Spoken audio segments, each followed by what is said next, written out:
David, you spoke about tea being sourced from Assam directly. How do you see tea powder as a market? See, tea as a market, according to recent stats, I think in 2024, we had consumed 1,000 million kgs of tea. Today on the podcast, we have Mr. David Manohar, who is the founder of We Chai, We Crunch, Milky Ma, Rollex Coffee, and Mad Fries. He has more than 1,200 stores across South India and in Sri Lanka. He had created a brand. Okay, he has a brand which has green and red as a color shade. Today, I can see thousands of brands with the same tea this, tea that, tea this, tea that, with the same green and red concept. Must come up with your own ideas, no? Naming a tea outlet, what is that? Yeah. Why same old names? Why copying someone? Normally, people are already at around 35 or closer to 40. They want to follow their passion. And imagine if that passion is food business. So they probably do not have that time to go and study. So that's when you get into franchising business and then start studying about that. But. Do we see David also getting into politics in near future? Good question. But see, I'll tell you one thing. Since our brand comes from Tamil Nadu, we see a lot of politicians at their early stage. They say they will not come into politics, but later they will come. Yeah. So for me to answer your question, I'm not coming into politics. Today on the podcast, we have Mr. David Manohar, who is the founder of We Chai, We Crunch, Milky Ma, Rollex Coffee, and Mad Fries. He has more than 1,200 stores across South India and in Sri Lanka. I'm proud to say that he's a very close friend of mine. We both got an opportunity to work in a same organization. From there on, he went on to his entrepreneur journey. And today he's on the podcast where he speaks about franchising, starting a business with no money, and more. Stay tuned to the podcast. Thank you. Hi, David. Welcome to the podcast. Thank you, Pradeep. It was my pleasure. So, how was your flight? Yeah, it was alright. Awesome. Just an hour. Great. So, David, see, you came in with 4-5 brands. We'll speak about that.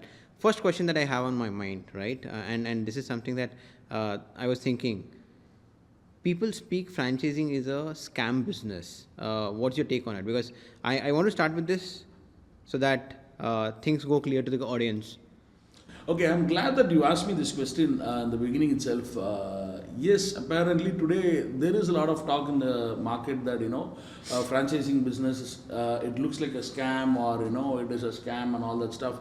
So it completely depends on the brand owners of how they project the brand to the people and what kind of a support they extend to them. See, my answers can be as simple as this, but let me give you a small example. Imagine you're not feeling well, Pradeep. Where do you go to? I go to doctor.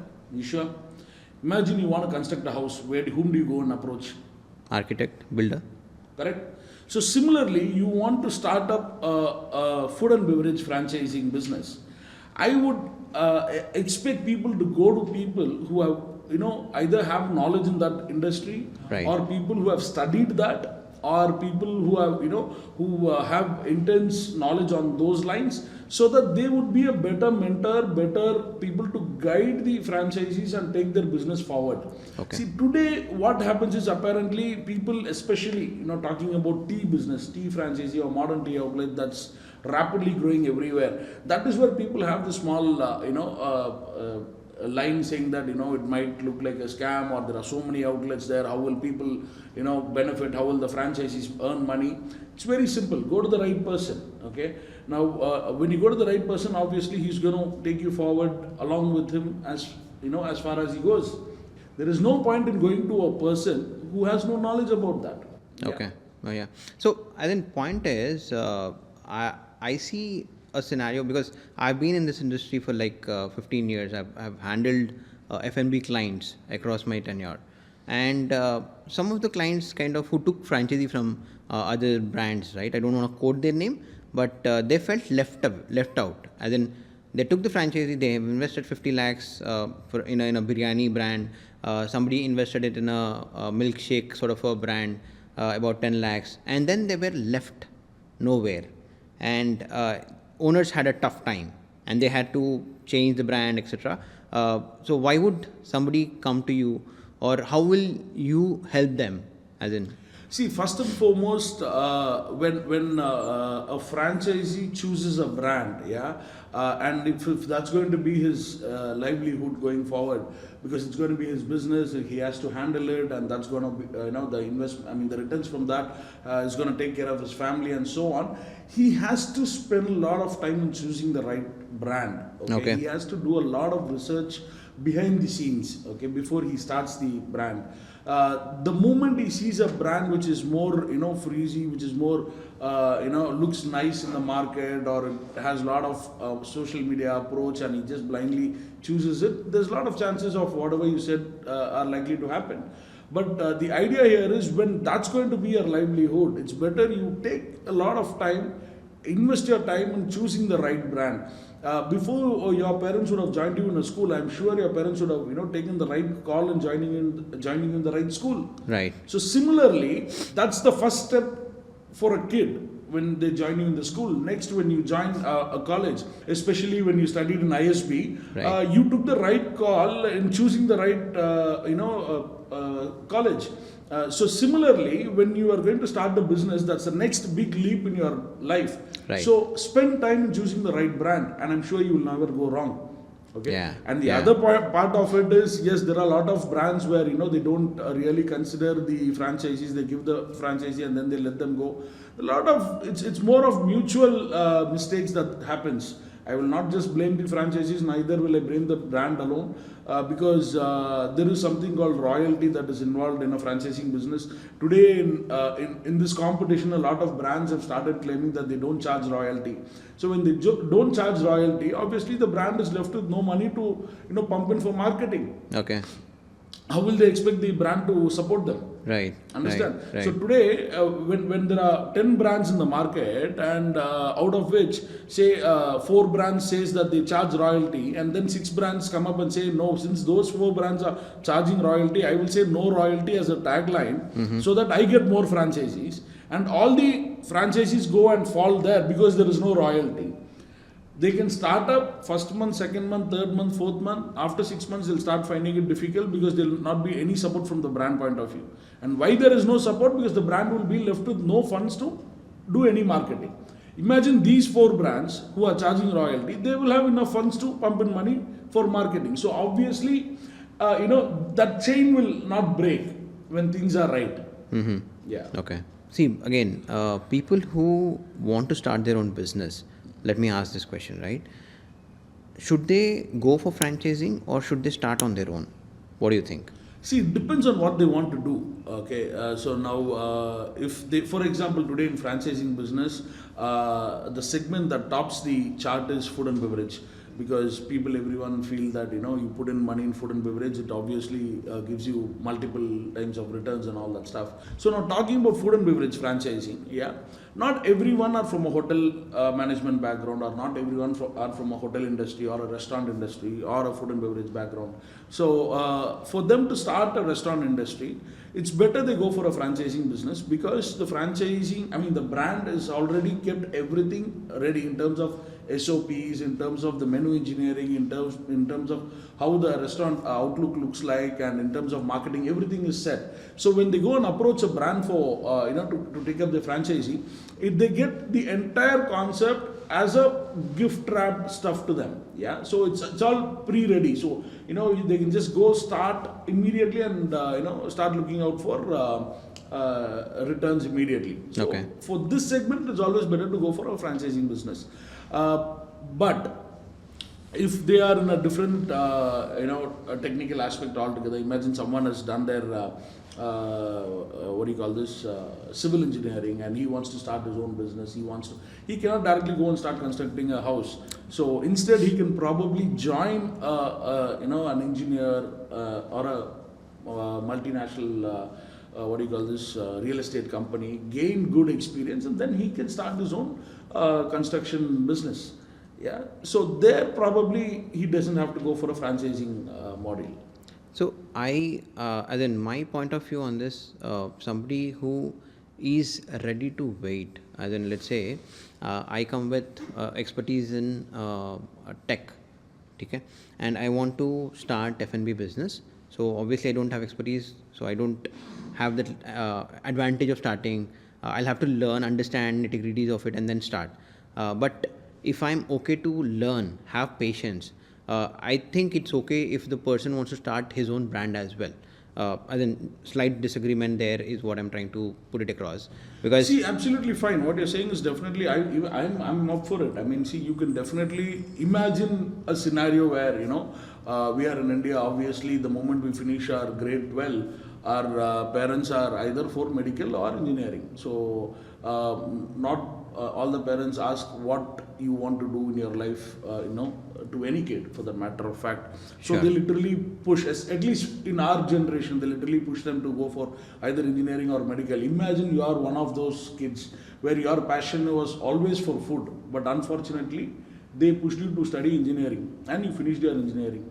And now you are earning elsewhere. You have good enough salary and you're fine, but somewhere your heart and your mind says that no, this is not my passion. My passion was always for food, but I did not study that. But so in that case, shall I go for a franchising business or start something by myself? So ultimately, your age, your quality, and what you are at that point of time matters a lot. Is because if you have enough age, you still have time to study. I would suggest you go to any hotel colleges, hotel management colleges or institutes, study about that and then take a good 3 to 5 years experience and then start your business. Okay. If your life has that time, then utilize it rightly. So normally people are already at around 35 or closer to 40 and they want to start, they want to follow their passion. And imagine if that passion is food business. So they probably do not have that time to go and study. So that's when you get into franchising business and then start studying about that. Okay. But the guy who gives you franchisee or the brand should have immense knowledge about the brand or the concept that he's selling to you. If he doesn't have, there is no point. So why don't you drill down on this and give us a detailed step by step? If I'm a person wanting to take franchisee in F&B, what are those things that I should check before taking franchisee from a brand? See, the best things is first you have to check the reputation of the brand. Okay, now imagine you're going to a brand where they already have around 100 plus outlets in the market. Okay, the easiest thing for you to do is go to now, for example, you are in Hyderabad and you want to start an outlet in Gachibowli, and you want to research on that particular brand. Don't research about that brand in that area or somewhere closer to that area. Go to another district or another city and check with the franchisee who has invested in the same brand, as in how it is. Take their feedbacks. That itself is more than enough for you to know the brand. Okay. And the reason why I told you not to check with the outlets which are closer to you is because he will probably look at you as a threat, and there are possibilities that he may not give you the right feedback. Got it. Okay. So it's always better you go to a place which is much far away from your place and explain that franchisee owner that I'm planning to take this XYZ brand as a franchisee in this particular location. Make it clear so that he knows that you're not a threat to him, and then probably he'll give you the valid feedback. If he says yes, the brand is awesome and they give good quality ingredients and good support and all that, then yeah, you can go ahead with it. That's the baseline of you to research how the brand is all about. And of course you can probably look at what the brand owner is all about, how easily approachable he is. See, today that is also one of the major factors, that all the brands you can never see the brand owners. Mm-hmm. The brand owners are not accessible at all. That is one of the, that's one sad part when I look at it. If I create a brand and I'm giving franchisee, I think I'm liable for it. I'm responsible for the brand, and I'm there. I have more than 1200 plus franchisees, and every single 1200 plus franchisees have my number with me, and I have their number with them. Awesome. I have their number with me. Good to know that. So, since you mentioned 1200 brands, why don't you give us a breakup of this number of stores of the brands that you own? What are the brands that you own and their number of stores? Okay, so first when I started my business, after completing my hotel management and all that, my family actually was expecting me to create a fine dine restaurant in Chennai, and it'll be a very classy restaurant where a lot of celebrities and all will dine in, and a lot of considering it to be a more posh kind of a restaurant and all that. But then, yeah, the first brand I started was called Mad Fries, which was more of an inspirational concept that I had seen in Dubai. Okay. And there was no outlets here in India which were just concentrating only on French fries. So French fries was a product which is yet another product in the menu, but no one actually concentrated French fries as a main product. So that's what I created first, and we had around 35 plus outlets in Mad Fries. And yes, like how most of the people had a big dip during COVID, so did I. And we had to close most of our outlets during that time. And then later, that is when during COVID is what I was researching about what next. So that time I found there was a huge space for modern tea outlet segment in the market, and everyone were giving franchisees at 12 lakhs, 15 lakhs, 20, 25 lakhs also.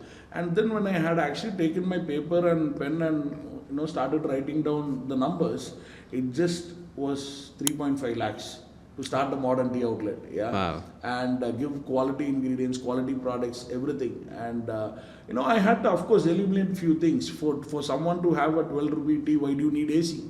Remove that. All you need is a quality tea, yeah. For someone who's coming for a 12 rupee tea or or 15, 20 rupees coffee, why does he need too elite of interiors? All those things we eliminated, and still we gave a modern tea outlet concept at a premium look and feel at just 3.5 lakhs.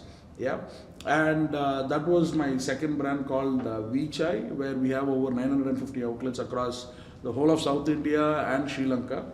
Wow. And now we are expanding North India as well. Superb. So we've recently finalized a deal even in Bhubaneswar. So yeah, we are expanding in North as well. So this is about Vichai. The next brand that we started is called V Crunch, which is a fried chicken concept. Again, why fried chicken when there are two big giants in the market and international brands in the market? Why did you touch base of fried chicken? So one thing I saw there is, one is again the investment part. Now imagine we are in Hyderabad, we have access to multinational brands of fried chicken, where we can always go and dine in. Maybe hardly 1 or 2 kilometers we go, we will definitely find one fried chicken brand. Imagine someone is from Narsapur. Imagine someone is from Mehboob Nagar. Right. Why they should not eat fried chicken? So somebody from a smaller town, how will they get this? And but these international brands are definitely not going to open an outlet there, because their revenue is totally different. I mean, the footfalls that they need, and the break-even point is so high, and the investment is also very high. They will definitely not look at tier 2, tier 3 cities immediately. Okay, so two things I wanted to cover up there is, one is for someone who wants to own a fried chicken brand in that area at a lesser price point, I'm giving him an option of V Crunch. Number two is I'm also catering to people there who feel fried chicken is something that we have to go to a tier 1 city to have, where I'm breaking that barrier. Okay. Yeah. And most importantly, in terms of the technicality of V Crunch, all the fried chicken brands that we see serve fried chicken with either frozen or chilled chicken. But we are the only brand where we serve a fried chicken with fresh chicken, where the chicken is bought from a wholesale chicken vendor closer to the franchisee's outlet. So I don't supply chicken. Okay. So which means I don't push my stocks to them. Yeah, all they have to buy from me is just the marination mix and the breading flour mix, where the taste is common across all the outlets. So when they buy the chicken fresh on day-to-day basis from their local vendor, you can obviously promote it saying it's fresh chicken, and it's more accessible to all the kids and everyone. I mean, they can definitely have it without any guilt. Okay.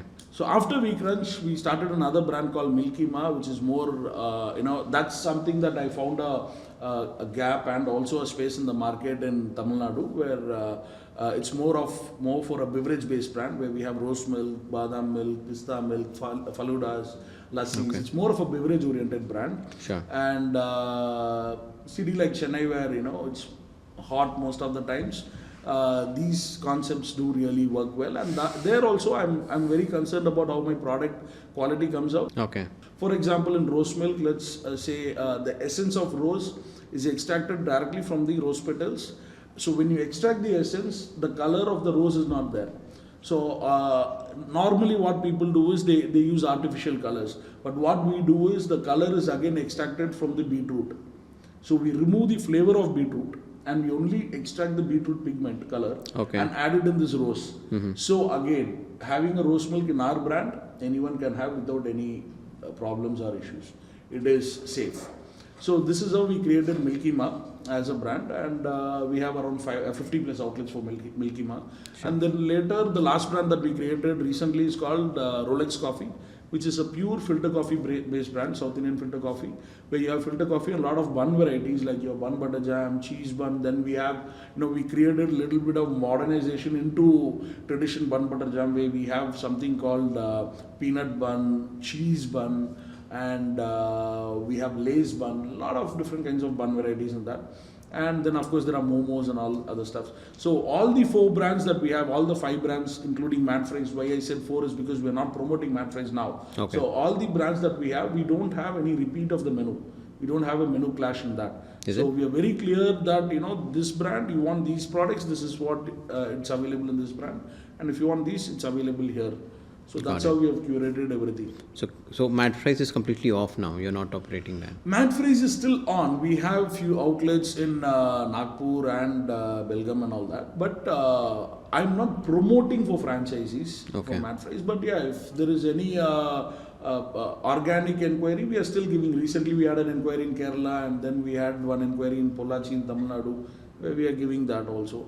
And we have redefined Mad Fries' franchising concept into a very simplified concept, where we say you want to run a business.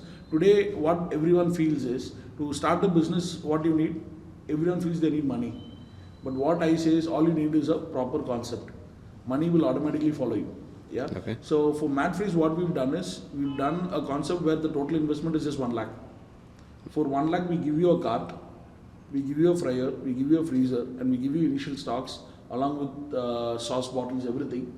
Okay, and you can have it as a supermarket out, a shop which is just outside a supermarket or outside any malls or anything. Where, a kiosk model. A kiosk model, a cart model basically. So that, even someone without an investment, without huge investments, just with 1 lakh, he can become an entrepreneur. But then I disagree on this point, because let's say if I put myself in a shoe of a student, right, and he wants to support his family. Let's say he comes with a not so well off background and he does not have money. He works hard to get the meats and right. For somebody like that, even that 1 lakh is still an investment, and he will have to go somewhere, get that 1 lakh to start it, right? So money, I think, is not needed is probably not the right statement, is what I would want to say. See, money is not, there are 2 ways of how we are looking at it in your statement that I was looking at. One is someone who wants to support his family where they are at a below middle class or at a poverty level. For them, 1 lakh is a big money. I completely agree on that. Sure. That is one statement that you made. So the other one that you said is money is definitely needed for a business. That's a second statement that you made. Today, in the startup world, okay, not everyone comes with a business with money. Everyone comes with just an idea. Today you have so many organizations that can fund you, and I'm sure you will agree with this. And you are one B school guy who definitely has to agree with this. I've not taken funding, but I'm sure you know those, the policies of that and all that. So you have a crazy idea, and if you can fill the gap of a problem that people are facing today, why not? So I agree to an extent, because there you go with a concept and then seek funding on the concept. Again, it's not that easy when it comes to a business of this sort, right? A small tea shop. There we are speaking of tech level product, where you have a concept and that concept needs funding. See, talking about funding. Oyo rooms, Oyo is not tech. Oyo has tech. Has tech, but the actual concept of Oyo is not tech. So that is tech empowered, and hence investment came in. He's just filled the gap of a problem that people are facing. Okay, and when he started Oyo, it's not that he had multiple of crores and crores of money. Fair. Yeah. Fair. So see, ultimately talking here is, to give you a feel good factor. Money is required, but money is not the only thing that is required. See, Right. for you to also build on your ideas, you need little bit of money. I'm not saying no. Absolutely. But That's to what my create point a big was. business, you definitely don't need money. That's what I'm trying to say. Right. See, when I say you need little bit of money, at least you have to put it in paper and pen. So you need to buy at least one pen and paper. This much at least you need. Okay? So I'm not saying you need zero money, but at least this much money you need. Yeah. But at the same time, for you to scale it up big, it's not that you need so much of money. You have people to fund you if you're confident on your ideas. Fair enough. Yeah, funding works when you have minimum viable product. Is how I see it. Absolutely. Yeah, yeah. So, David, you spoke about starting and where you started, how you started. Possibly, can you throw some light on have you actually worked before starting? As in, if you worked, which industry was it? F&B, or was it something else? See, yeah, of course I worked. It's not that right after my college I jumped into business, and even we worked together for that matter of fact. So after I finished my hotel management, I started working for different star hotels, and I started my career in Bangalore. And I was there for almost 3.5, 4 years, and then I decided to study masters in hospitality. Okay. And that's when I flew down to London and I did my masters there. And then I worked also in London for almost 4.5 years. Then I came back and continued working for hotels. And right in there, I got an opportunity to, the hotel that I was working where actually they were having huge financial crisis, and I completely understood they were unable to pay me. And I knew that they were going to, remove all the top people were with higher salaries, and I was one among them, and I completely understood the fact there. So at that time I had two options in hand, and simultaneously on my personal side, I just got married, and my wife was expecting our first baby, and this particular thing was happening in hotel where I was about to lose my job. I had two offers in my hand. So one is I had an offer with Hard Rock Cafe as a general manager. Okay. And then I had an offer with Groupon. So Okay. It was literally a cat walking on the rope kind of a concept for me, because I've always worked for hotels and restaurants all my life, and completely out of that and working for Groupon. And of course I do understand Groupon also has a segment for food and beverage, and I didn't know how it was going to be. But on the other hand, to look at it, comparing with my personal stuffs, in hotels we don't have times. Correct. Okay, timings. We go to work at, say, sometimes you go at 6 in the morning, we come back 12, 1 in the night. So there is no timings at all. Okay. So here in Groupon it was like fun. I go to work at 9:30, come back at 6, and then having weekends off. It was like, wow, a dream for any hotelier, because we don't get offs on Saturdays and Sundays, because that's the day we are busy, and we don't get offs at all. And here on one side, my wife is expecting, and imagine I'm going to spend more time on weekends with her. It's going to be nice. So I actually decided to take up the job at Groupon. Okay. And that's when I continued working along We were with there. you. Yeah. And I think I was there for almost 4 years or so. Nice. And it was fun there. I completely had I had an experience working in a corporate, in an MNC, because I never had an opportunity to work in such kind of an environment. And that was really fun. It was nice, especially, the team outings and all that stuff that we used to go. Yeah, definitely. Groupon was one of the fantastic organizations we worked with. Even I have good memories with it. And I remember you being one of the rock stars there, rocking F&B industry. Yeah. Whenever we get to see highest selling F&B deal, David's name used to be on the top charts. Correct. So that's because, again, linking this with my business right now. Of course, I had a lot of experiences. In fact, Groupon taught me how to sell and how to talk and a lot of things. In fact, that's where my next question comes in. You were in operations, right? And operations guy getting into sales, not so easy in terms of cracking the interview. So how did you manage coming from a hotel background where you were managing operations on the floor and within the hotel, then coming to Groupon where you were part of the sales team? How did you convince your interviewer? You know my reporting manager, right? So probably this question you should be asking him. How he knew that, I can probably sell. I don't know what is the spark that he got in me. In fact, I was feeling really, in a different dilemma, because on one hand, I have an offer letter with Hard Rock Cafe, which was newly launched in Chennai, and on the other hand, Groupon. But I decided to go with Groupon. But yeah, my decision was good because later they closed down the Hard Rock Cafe. Yeah. Okay. I think that question probably should ask my reporting manager, whom you also personally know him. Right. What is that spark that he saw on me? Probably he would have also he would also felt that I knew the technicality of the food. I'm curious to know, what did you speak in the interview? Actually, nothing. They gave me a big. The guy who had actually referred me.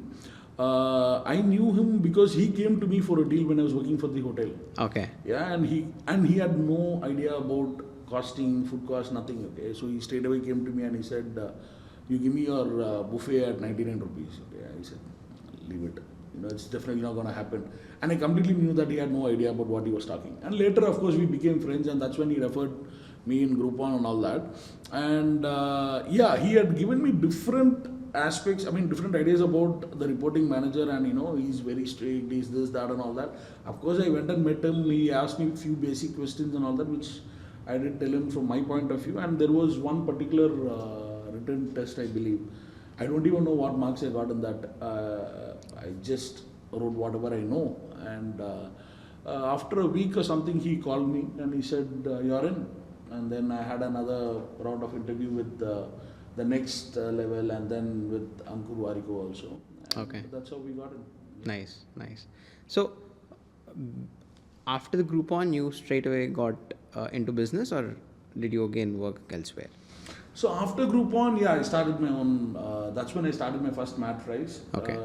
So again, talking about do you really need money or do you really need a good idea to start a business? Comes back to the same place. So when I started Mad Fries, I didn't have money myself. Okay, whatever I was earning was enough for me to take care of my family. Was just enough. I would not even say that it was more than enough. It was just enough for me to take my family. So later, when I wanted to start this business, of course, I was talking about this to a lot of people, that I have this idea about French fries and all that stuff. And there were a lot of people who said it's a good idea. A lot of people said not, it's okay-ish and all that. Then I met this person called Guru Prasad. So he's the owner of an amusement park called Snow Kingdom in Chennai. Okay. He also has a Snow Kingdom here in Hyderabad also. So I got to meet him, and for different other reasons, and we were talking a lot about business. And then he was telling me that why don't you join Snow Kingdom as a general manager and all that stuff. But then I said no. See, one is Snow Kingdom is not my core because I'm completely into food and beverage, and I cannot handle that aspect of business because I was very particular that I wanted to completely sustain myself into food and beverage. So that's when I told him that I have an idea. Then he came up with a solution saying that I'll give you a place in Snow Kingdom. You start your own Mad Fries there. And then I said, "Sir, all that is fine, but I don't have money to start that also." But then he was good enough. He invested my first outlet. He said, "All the equipments, everything is mine. I'll invest for you." You started there, and it was more of a small kiosk that we start there, and that's when it all took off. So from there till now, it was definitely not looking back, and I definitely owe Guru Prasad a lot for what he had done on that day. Not too many people come forward for this. The investment, if I look at it today, may not be big, but on that day it was huge. Got it. That's a good start. Yeah. Inspiring start, rather. Absolutely. Yeah, I can connect this back to you can start a business without money. That's something why that you told. That's why I took that hook line and continued this conversation. Yeah. Got it. So, David, just again from a career's perspective, for somebody who's just starting their career, right? We spoke about two careers here, slightly out of the business context, but people who are starting, this will help them choose a career path, right? You spoke about hospitality, hotel management, and then you spoke about working for a tech corporate in sales, right?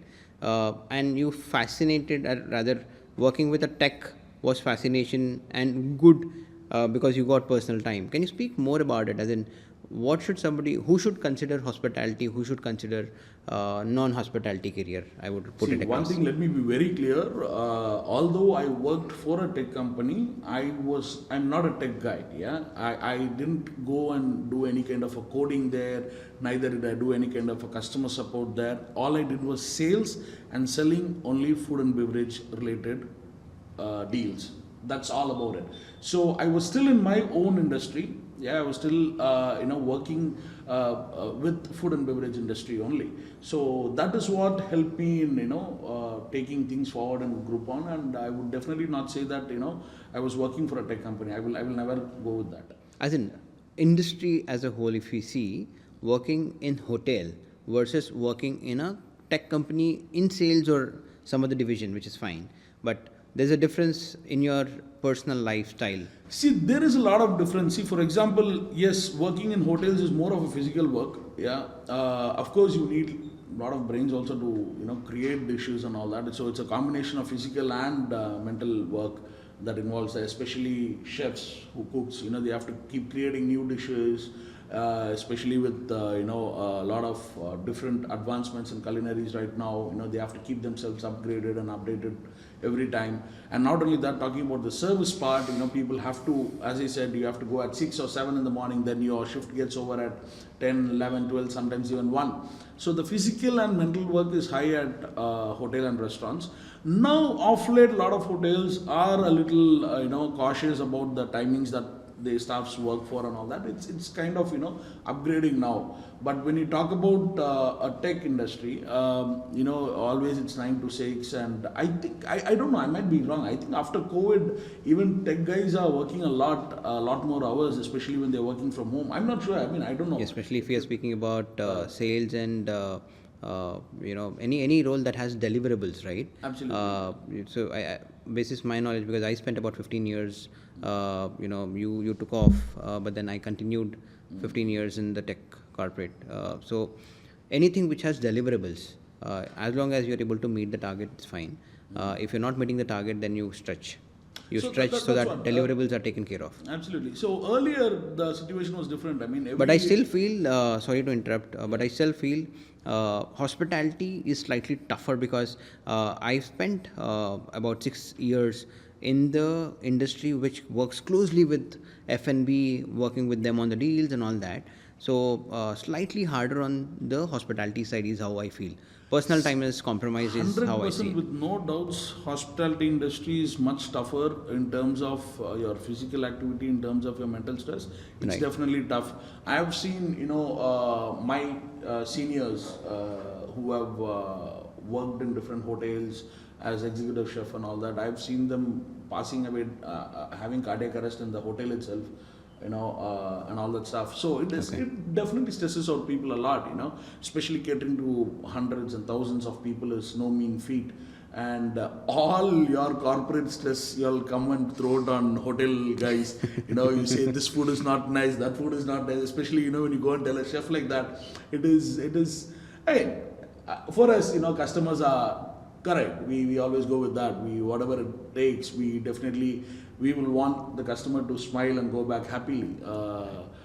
So we take up all the responsibilities on our shoulders, especially in hotel and food. Right. I mean, hotel and restaurant industries. Right. Yeah. So it is tough here. To answer your question, definitely it's tough here. Got it. Yeah. So I think we moved from business to career. Let's come back to business. Back to the industry. We Crunch, We Chai, Rollex Coffee, and Milky Ma. Right. So as an owner, having 4 different brands running, not considering Mad Fries right now, if I consider that 5 brands, right? So how are you able to manage these 5 different product lines or brands? How are you managing? See, before we implement a brand, we undergo a very serious R&D process on it. And that R&D process starts by me starting the cooking in my house. Although we have a mock kitchen in our office and we do a lot of preps there, it starts from my house. Okay, if I conceive an idea and I say, okay, let's start a rose milk based concept. So that idea first is implemented in the house. Then once I'm convinced, then it goes to my mock kitchen in my office, and then a lot of R&D process happens. And once we are comfortable and confident with the entire menu, not leaving out a single product, if any product doesn't convince us in terms of making it, because the entire process, what we feel is, because we are anyways very clear that we only want to give franchisees. So we want any franchisee, when they take up our brand, we want them to feel comfortable and easy to operate or create our products there. It should not be like they making the whole dish from scratch. Okay, so because they have to be cook or chefs to do that. Okay, which they will not be in most of the cases. So we are very clear in that. Once those things are done, then the menu engineering, the price points, the costing, everything is worked out, and then segregated accordingly. And then we roll out the brand. And what we do is we have people for individual roles and responsibilities. Not only for every brand, I have a brand manager. So he's responsible for that particular brand. All the positive, negative, whatever happens, good, bad, ugly, he's responsible. So all the franchisees' immediate point of contact will be him. Of course, as I said, everyone has my number also. So ultimately, if they don't get what they want, they reach out to me. So before the brand manager also, we have an admin team, and then we have a franchisee support team. Like how most of the companies have a customer support team, we have a franchisee support team. So that person in the franchisee support, the people there, what they do is they have to call at least 25 franchisees every single day and find out how they are doing, what they are doing, how is the business, are they facing any challenges. Because most of the, over a period of time, what I found out is a lot of franchisees started feeling, I don't want to disturb David sir, maybe he's busy, maybe he's here, maybe he's out, but that is not true. We want them to reach out to us, but I was unable to break that barrier. So I said, okay, we will have a team in house to call them and check how it is. If at all they have a negative impact, or the business is slow, or they have some kind of an issue, then we immediately send the brand manager there to check what exactly is happening. Either if they are following our SOPs properly, or are they having any quality issues in terms of the product, or is there any kind of a competitor who has come closer to us. Then we try to rectify those problems on individual basis. Right. So how big is the team, as in at a corporate level, for all 1200 plus stores? How big is the team right now? See, our core team is at around 40 plus employees are there who directly works for the brand. Apart from that, of course, every outlet has a minimum of 2 to 3 staffs to take care of the outlet. So that times 1200 outlets, you can calculate that is different, because they are not direct staffs of ours. So our direct staffs I was more particular about the support that you extend to the franchisees who work with you or absolutely take your brand. So the direct staffs that we have are at around 40 people, and apart from that, we also have freelancers for social media marketing, and we also have PROs who do a lot of events and stuff at franchisees' place. Got it. And all that. So we are a brand where we kind of strive hard to see that small smile on every franchisee's face, and in turn he makes the customer smile and be happy. We don't want to see the direct smile from the customer. We want the franchisees to be happy. Right. So we take that extra step for whatever comes. We are ready to go ahead. Recently, we did a lot of events in all our outlets. We took a lot of event management team to different places, even to tier 2, tier 3 cities. We conducted magic shows, games with an anchor, distributed a lot of prize and gifts in that locality. And, a lot of crowd came in there. And after that, that outlet started doing well. So launch these kind of event of not launch. These are for outlets that are already running.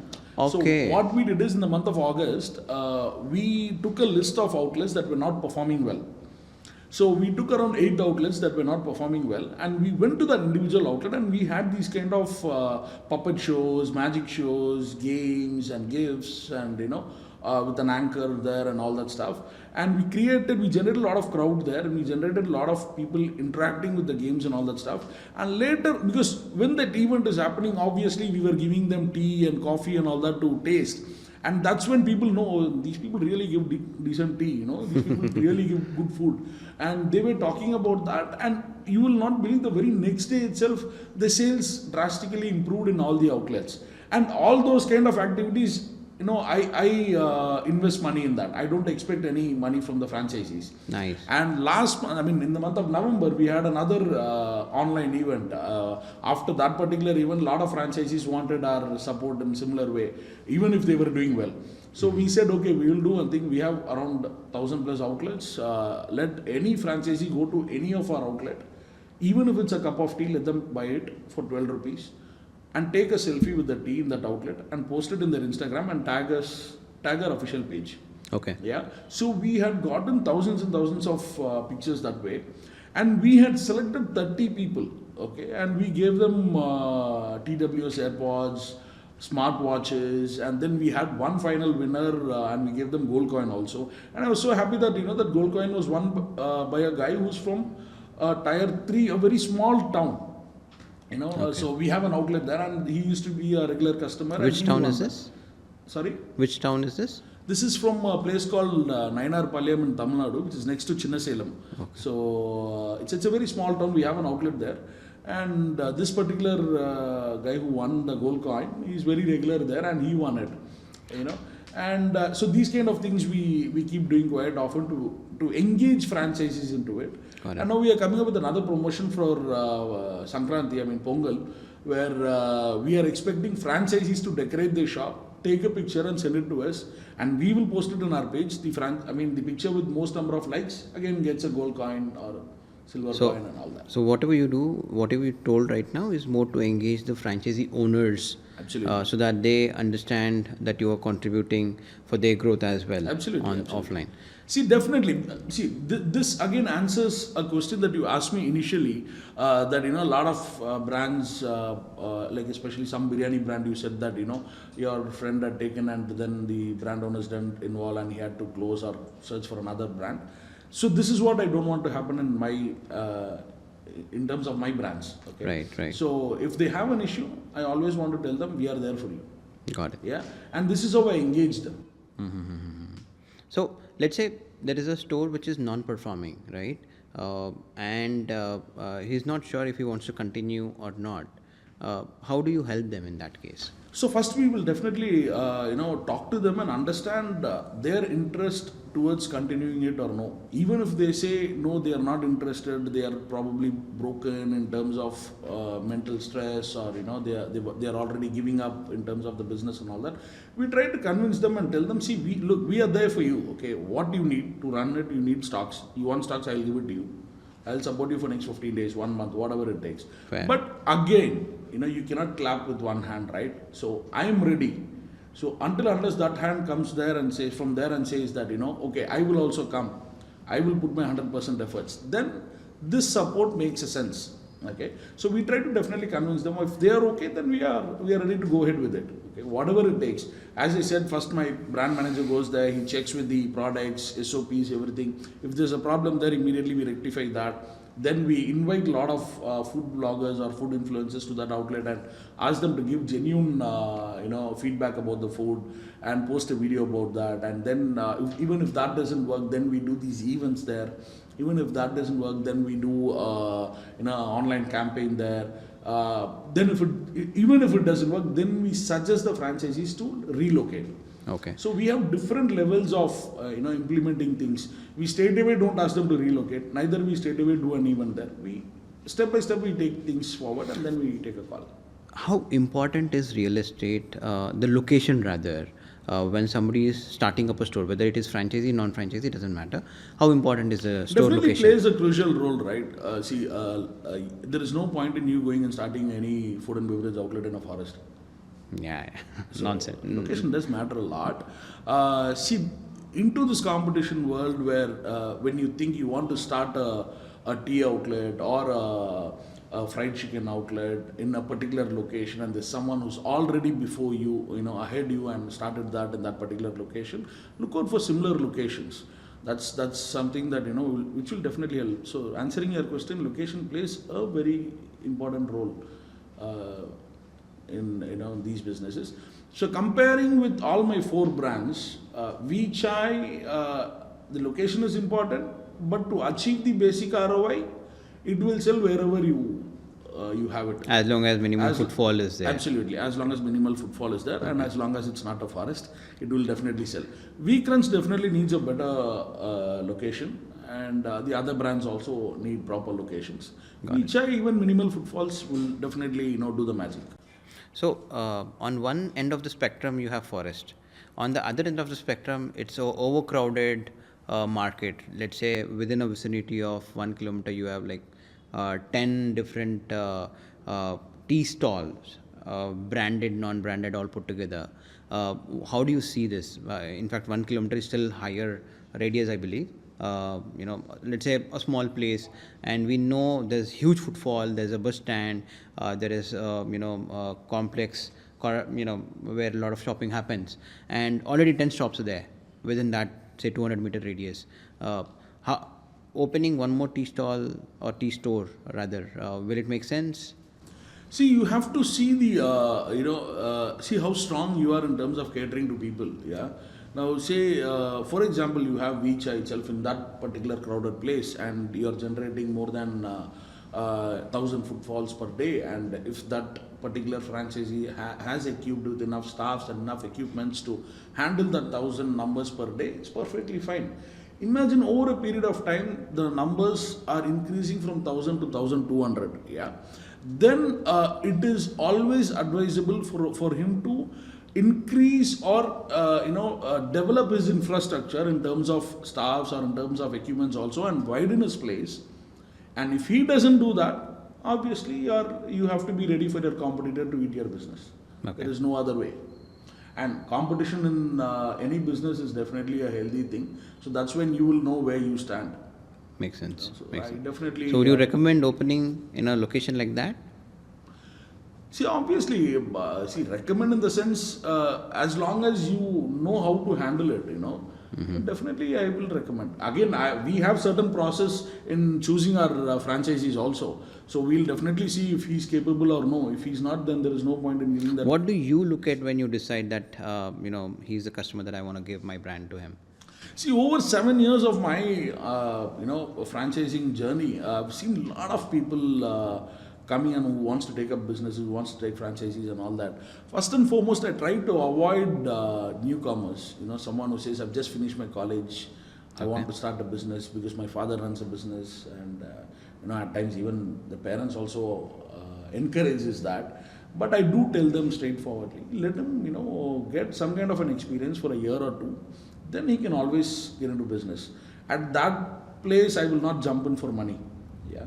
And mostly I will encourage people above 30 to get into business, especially taking up our franchisees, and I'll see what kind of a support they have in their family and all that, and that's when we take things forward.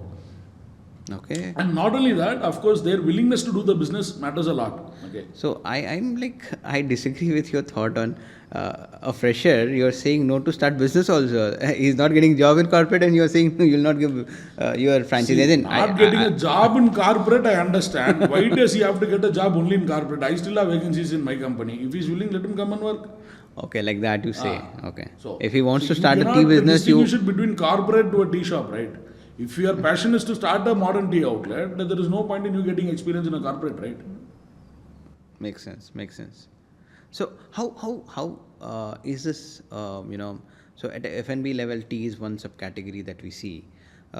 Within tea, I see on one end of the spectrum there is Chai Point, and then there is this local tea stall who sells tea at 5 rupees also, right?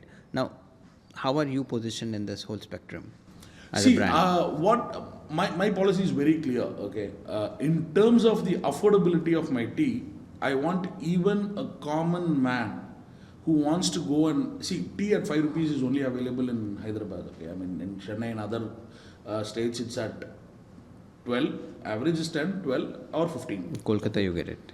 Yeah, Kolkata. I'm again talking about the South Indian part for that matter of fact. And again, that's a small cup. I'm talking about a regular 90 ml tea. Right. So when you talk about that, it's at around 10, 12 or 15 max. This is the price that is affordable by a common person. Right. Okay. So in terms of affordability, we want even a common man, whether he's a rickshawala or a construction worker, also can walk into our outlet and buy that tea. In terms of quality, we want even a person driving down in his BMW and entering a tea shop and having a tea. So this is how we are positioned ourselves in terms of the quality and affordability.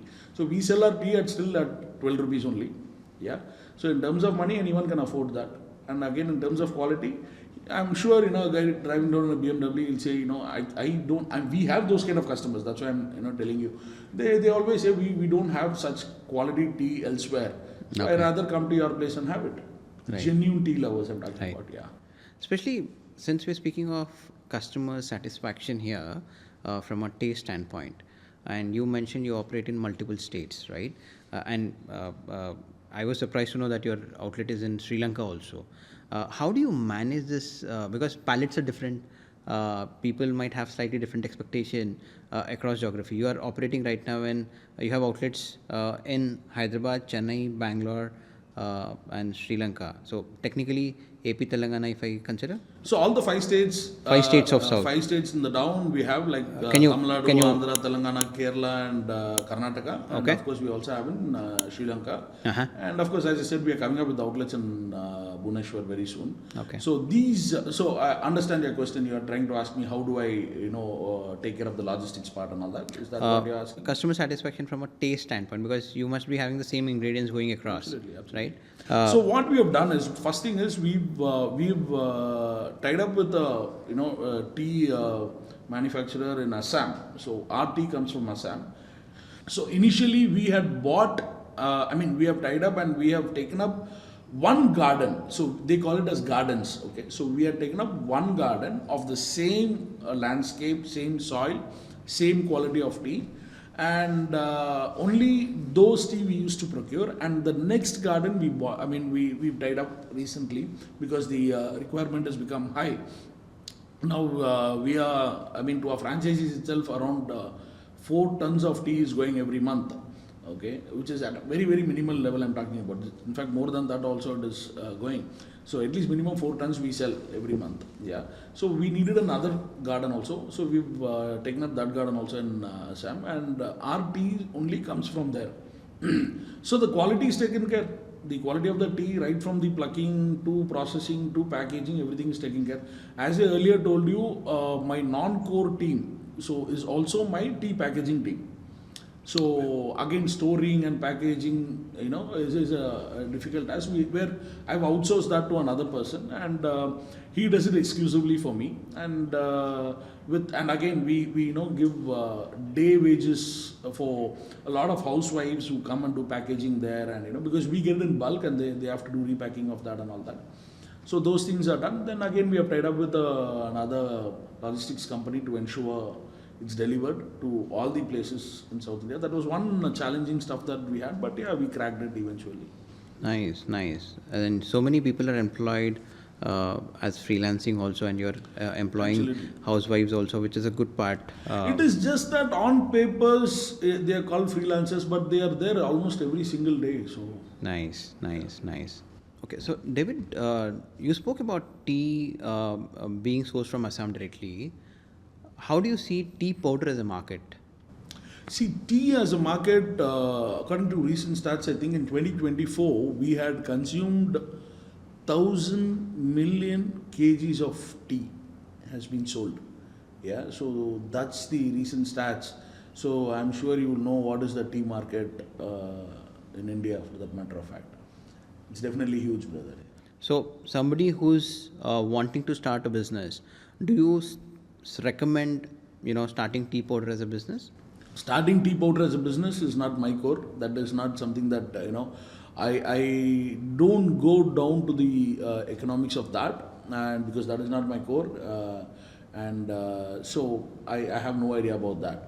Starting a modern tea outlet, you tell me, I'm there. Okay. So let's say if I want to create a brand in that brand of my own, how is there a scope for this? Start a business brand in of terms tea. of modern tea outlet Yeah, or yeah. labeling tea. Because I see a lot of tea brands coming up of late. There's a brand which has about 7,000 odd outlets within AP Telangana market. And you are an example with about 900 plus stores of Vichai, right? So I see this as a potential opportunity for any youngster who comes in, because tea is a product which is consumed by everyone, right? Do you think somebody fresh, probably from a hotel management background or not from hotel management, but has passion towards tea and understands it well, do you think he can start that brand on his own? See, absolutely, you can start a brand. There is huge space in India for modern tea outlets, and it's growing. See, and this is one concept that I always tell a lot of people that it will never die. Okay, you take up any concept for that matter, it will always have a peak. It will grow, and then it will fall down, and it will definitely see its downfall also. For that matter of fact, you can talk about pastas or pizzas, or recent times, Korean food is getting more famous. For that matter of fact, I think next 3 to 5 years Korean food will be at its peak, and then again that also might see a dip. See, everything has its own sunlight, and then it will come down. But tea is something that will never fade out. The only thing that will happen to a modern tea outlet is that it will betterment every single day. So at one stage we know that we had someone just wearing a banyan and standing in a tea shop with a unhygienic place where he used to wash the glasses with the same old water, and in fact we also used to consume tea at that places. But from there to evolving into a modern tea outlet, and then earlier people used to mix so much of water in milk, and now modern tea outlets don't do that. At least we don't do that. And then so tea outlets are evolving. For that matter of fact, this will only become a betterment, a better place for people to experience, but it will never die. What are some key points that somebody wanting to start a tea brand should keep in mind? See, one thing from my point of view is, of course, they should have their, they should have perseverance. For that matter of fact, otherwise it is not possible for any business. For that matter, in tea business, you need to know how to handle, every single customer, even at a baseline. Yeah, you will, as I earlier said, you will also have a auto rickshaw guy or a construction worker coming in. I'm not saying he's going to be rude, but for any case, if our product makes him rude or the ambience makes him rude, you need to know how to handle him, and take care of his issues and all that also, and keep him, make sure he feels like a king. Then you are the best. One suggestion I will give for today's tea outlet, talking about one particular tea brand that you said who has more than 7,000 outlets across AP Telangana, and see, he had created a brand. Okay, he has a brand which has green and red as a color shade. Today, I can see thousands of brands with the same tea this, tea that, tea this, tea that, with the same green and red concept. Boss, come up with your own ideas, no? Naming a tea outlet, what is that? Yeah. Why same old names? Why copying someone? So by doing this, I will not say the guy who created 7,000 outlets is actually falling down. It's actually good for him only, because indirectly his brand is getting recognized by everyone, duplicating his brand. Right. But what I'm saying, when you want to start a business, create a brand, come up with your own name, come up with something unique. Why copy someone else? Don't copy. Be unique. At least the name, yeah. I mean, the name, the color, the tone, don't copy that. Tea this, tea that, tea this, tea that. Right. And I can see all same color combinations. And it has become like a red and green has become for you want a tea outlet, the initial color codes that comes to a designer will be green and red only. So Right. come out of that, break those barriers. Yeah, got that. So since we speak about other brands, I see this happening across people who are from tea industry get into politics.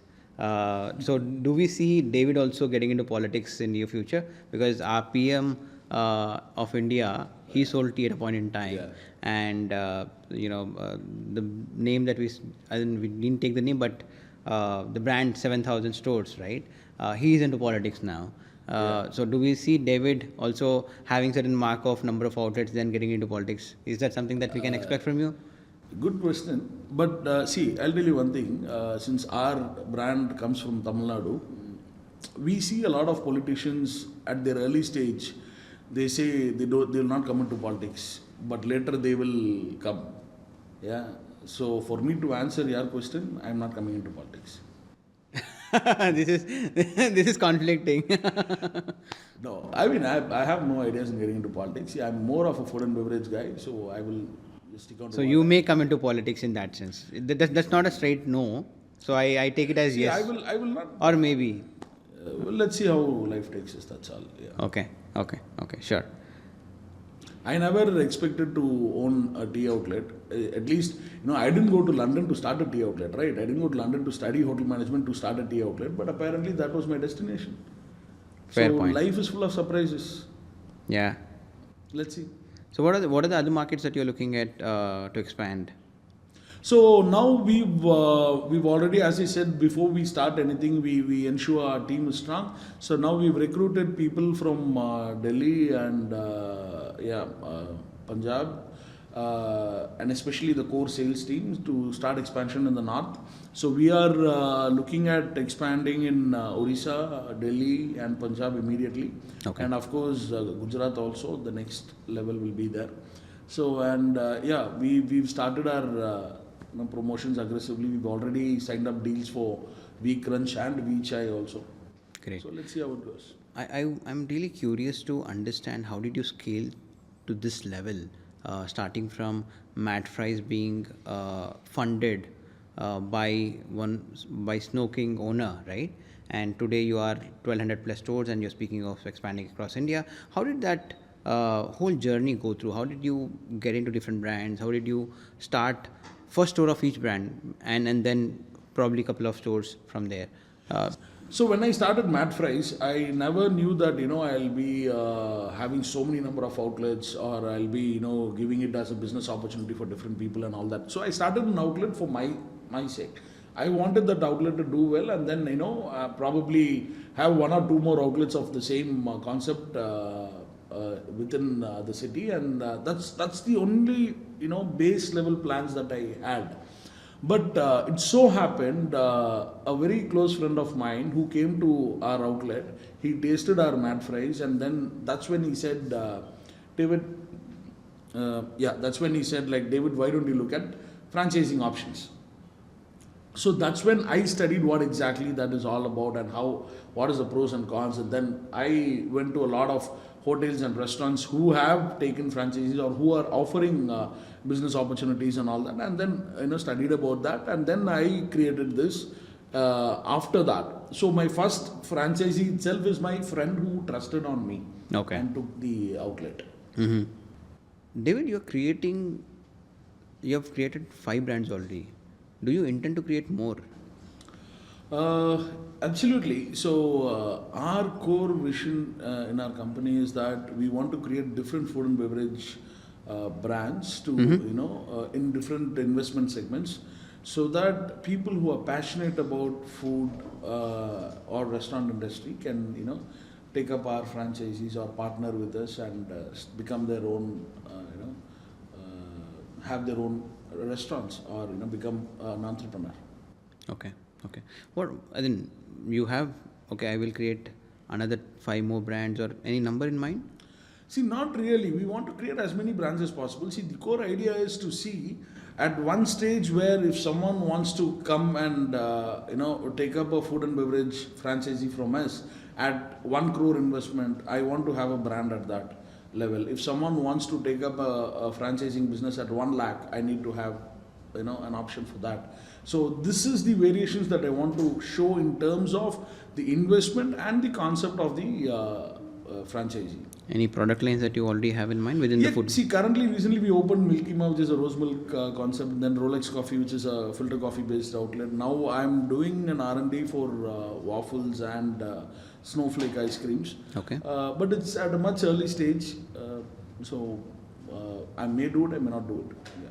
India has been especially South India, if I particularly speak about, biryani is one product which goes without much saying. Do you have any intent towards that? See, I've not really looked at biryani as a franchising options, is because one is the market size for biryani is huge, and there are already bigger players who are doing extremely well in that. And biryani, for example, in Hyderabad itself, you have some really big names who have created this for generations together. And there is no point in me coming out today and say that my biryani is the best. So I think it's better I don't touch that product. In fact, across India, there are multiple regional players who are popular within those locations. I go to Kolkata, I get a different biryani. I go to Lucknow, I get a very different biryani. Tamil Nadu, within Tamil Nadu, I think there are 3 different flavors of it, right? AP Telangana has different flavors of it. Absolutely. Karnataka has its own style, Done biryani or something. Every market has its own biryani. Yeah, I get your point. Absolutely. So you're not looking at biryani as a product now. Not now. I mean, as I said, life is full of surprises. Definitely, if you ask me today, I have no intentions to start a biryani, line of business. Fair point. What are you trying to tell the world by creating so many brands? You already have 5 in hand, Yeah. and you are looking at Wafel as a product which you are working on. And what are you trying to tell the market? See, nothing, very simple. As I told you earlier, I'm not trying to preach anything to the world. All I'm trying to tell the world in today's day. See, one simple example I would like to take up here. See, after someone goes to especially a tech company, works for more than 8-10 hours, and the company literally takes all his work out from him, and at one time when they tell him you're laid off, okay, from an employee's perspective, he actually sacrifices so many things personally. Okay, his personal time he sacrifices with his wife or with his parents, and then he comes to work and he gives all his time to the company. And definitely at one stage someone undergoes this in their life, and they have to face the line called layoff. So at that time it definitely hits every single individual very emotional, on an emotional sense. So they feel I've given so much to the company, and what I've got in returns is this layoff. Okay. So at that time, a lot of people feel, instead of me giving my my precious time to the company, what if I start my own business and give that time? I might succeed. So here, what I'm trying to say is, with so many brands that we have, and also creating more and more brands, we want to showcase different aspects at a different price point level to people who are passionate about food and beverage, and who are ready to give that time here. Okay. and conceive this as their own business and take it forward. And they can definitely be an entrepreneur by themselves. They can definitely become a businessman. They don't have to report to anyone. They don't need any late night calls, but all the work will still be here in terms of time and the efforts which they will be doing it for themselves and not for someone else. Got it. So I see definitely having 1,200 stores as a step of success. What I want to ask is, how were you able to convince so many people that your product is good and your brand would not want much of their energy to take off? As in, how were you able to convince so many people to take up your product or franchisee and own? So I don't really go out and convince anyone to take up our franchisees. So what most people do is, every single franchisee of ours are already our customers. Okay. So at any point they have already tasted or tried our product in any of the outlets, and since they've got that small impression about our product or the quality of the product, the next step that comes into their mind is, what if we give it a try? Okay. That slowly develops by them taking up the franchisee from us and starting their outlet. Okay. Yeah. So of course, in this whole process, they will definitely go to other franchisees. They will inquire how the brand is, what it is all about. And I purely believe in one thing, that we go with word of mouth. Okay. Even if someone calls me and says, boss, shall I take up your franchisee? On a scale of 10, what do you say? How can I rely on your brand? See, as a brand owner, I will always say, please take my franchise only. But before that, I will only tell you one thing: go and ask to my existing franchisees how we are, what we are. Then you take a call. So, if so many people are taking franchisee from you, which means there is enough margin there, can you help us break down on the unit metrics, starting from how much do you charge to a person who would intend to take your franchisee?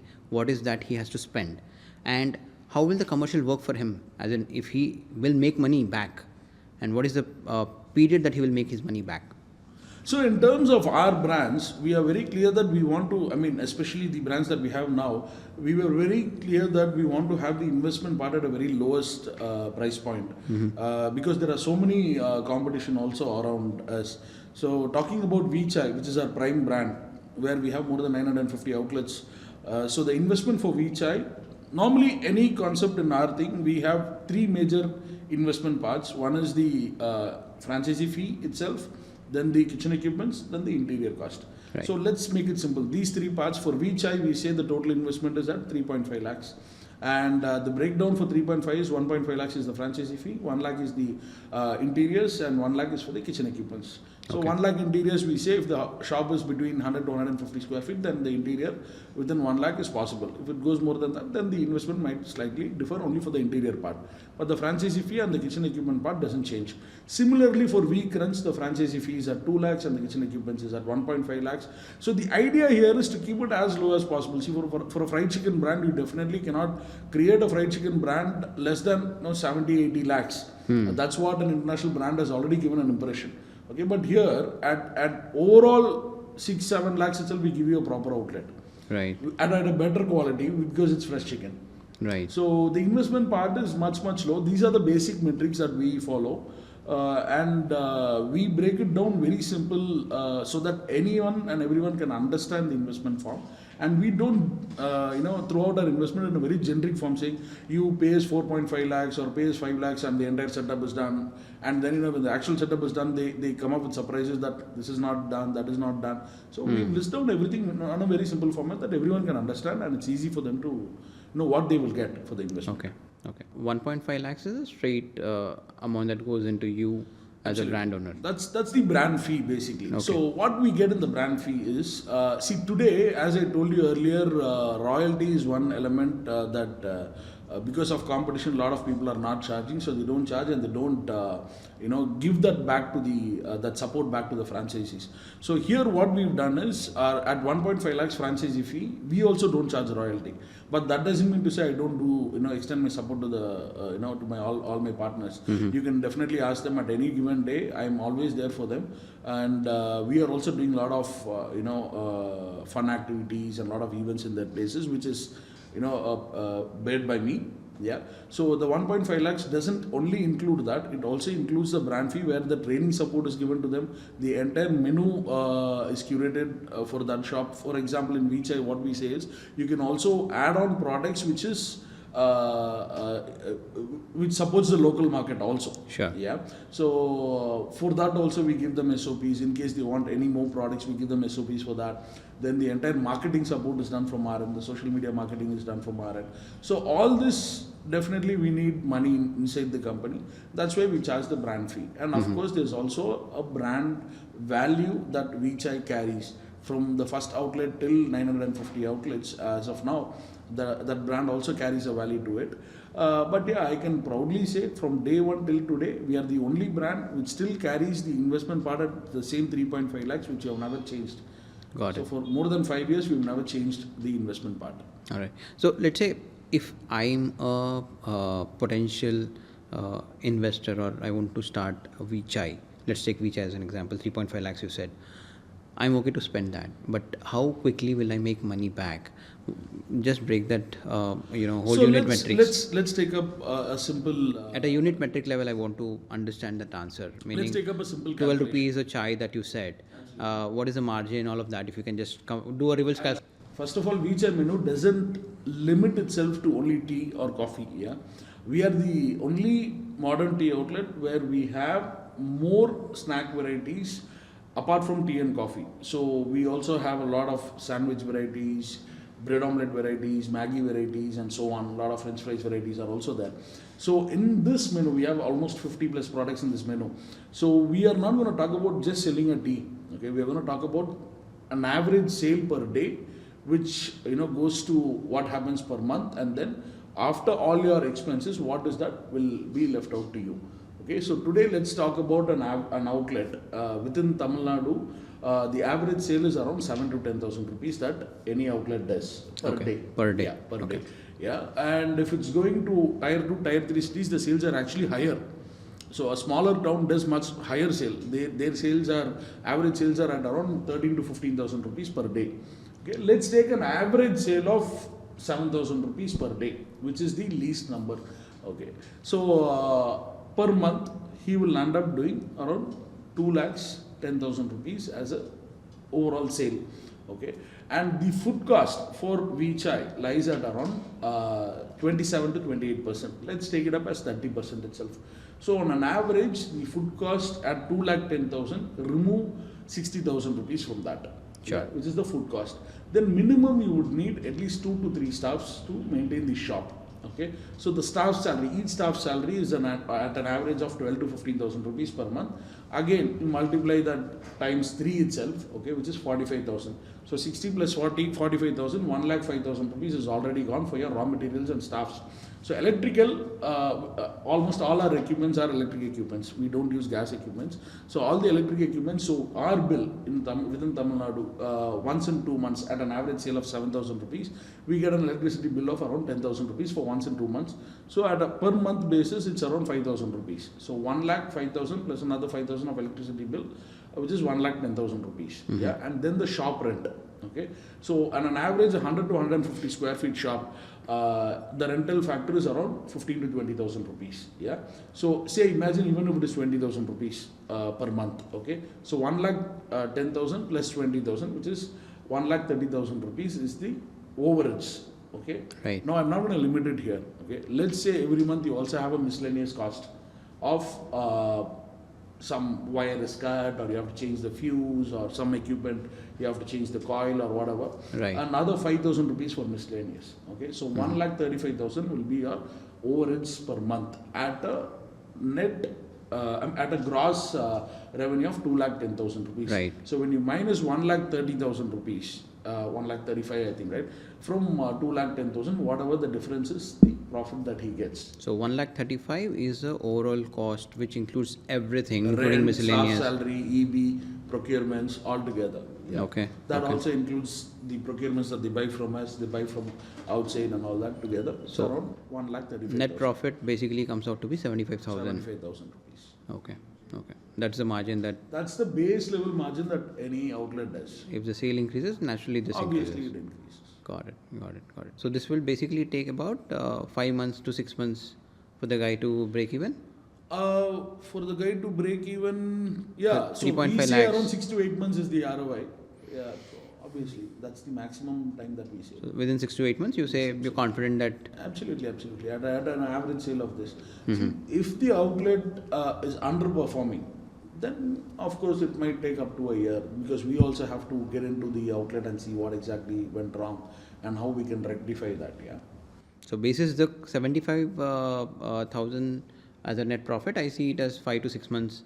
The guy will make Absolutely, yeah. ROI. You should. Yeah. So average in your case, you're saying 6 to 8 months. You see people making the money back. Absolutely. Got it. David, your story is sort of fascinating. Being a rock star at your work when you were an employee, right? Because I personally saw the kind of work that you were doing. You were always on the top of the charts, and now with 1,200 stores is no small thing, right? I know a lot of brands. Some of my friends who started, and they're still trying hard to get franchisees. They travel a lot. They speak to a lot of people. They try to sell their brand, but they find it hard to get onboarded. Onboarding the franchisees. You definitely, I see, are a very successful person, a very successful entrepreneur, right? I'm sure you would have seen highs and lows during the entrepreneur journey, starting from no fund, taking somebody else's space, he himself funding, from there today 1,200 plus stores, across, you cross the country also, right? That's definitely a success story in itself. What were some of your highs and lows, if you can sort of say, and what was that secret ingredient that David had to achieve this success? See, absolutely, every business has its own ups and downs. See, I would not consider this as a destination valued success or anything of that sort. See, it's a process which is happening. We are all okay with it. This will also have its own time. It will go up. It will come down. A lot of things will happen.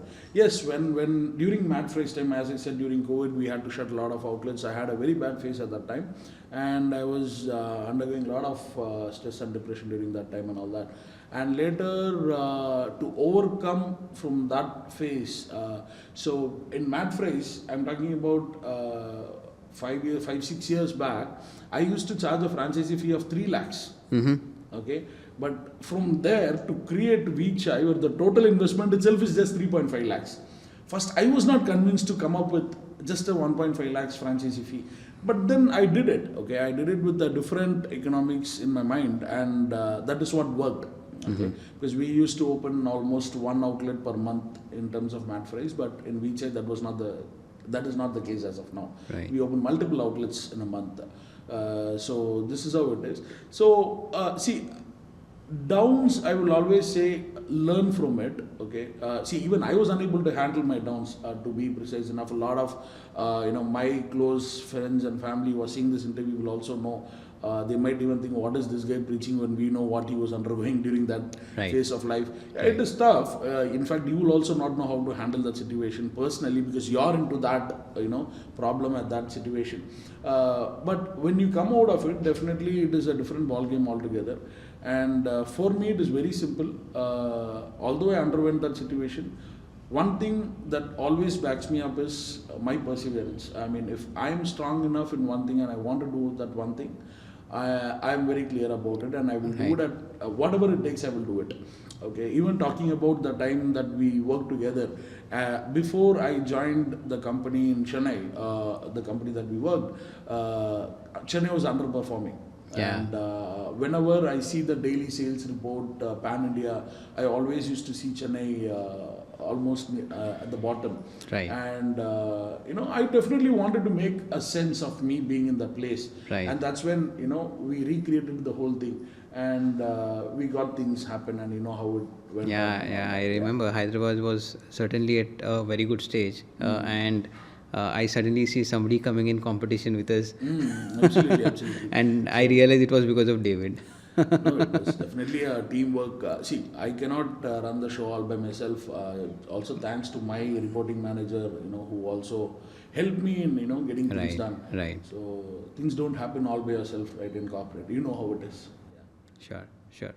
So, David, you underwent stress during COVID times, and you also spoke about downs. Since I know you personally, I also know that you were admitted in hospital. You were not well for a certain period of time. We were not able to reach you. All of this happened, right? So, and when I was speaking to one other friend, it was clearly evident that it was because of the stress that you had, traveling across multiple locations and continuous travel, and there was some level of financial distress. I'm not sure if it was that case, but you were under stress for sure, and you were admitted to hospital. You were not taking calls for almost a month, taking rest at home. What really happened? Can you tell us about that? Yeah, so there was no financial stress, touchwood.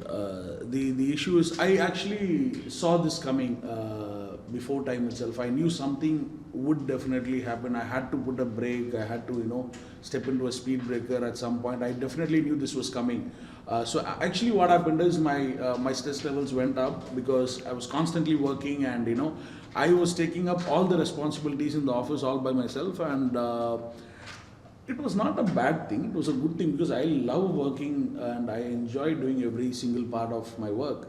But my body should also equally love it, right? So maybe somewhere that combination didn't work, and I had a small issue. It was nothing major, but after months of taking rest, I'm absolutely fine now. And these are things which you would have to take it as a learning point in your entrepreneurial journey basically. Right, So in your business journey, what happens is when you get into a stress part like this, and if that's going to affect your body, immediately come out of it and try to not do the same mistake again. Now, for example, what I did is the moment I came out of it, I hired the right people to do the right work.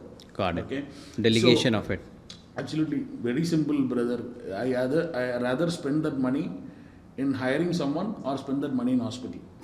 Yeah. So I felt spending the money in hiring someone is a better thing. Right. And of course, even till today, I'm actively operating all the outlets, everything. I'm doing it by myself. But I have the right people to take care of the front line. So now you manage your team, in turn they manage the business. Absolutely. Got it. Got it. So great, David. Before we end this podcast, one question from a viewer standpoint, right? So if anybody is wanting to start, what is that one thing that one should keep in mind before they start business, especially in F&B? Whether they take franchisee or not, but let's consider F&B business and they're starting right now. What is that? What are those couple of things maybe one should keep in mind? See, most food and beverage businesses today fail is because they have the lack of the knowledge in that industry. Okay, that's the basic thing. When friends sit and talk over a party or a drink, and one friend says, "Do you know what is the margin in a biryani? Do you know what is the margin when you sell a butter chicken?"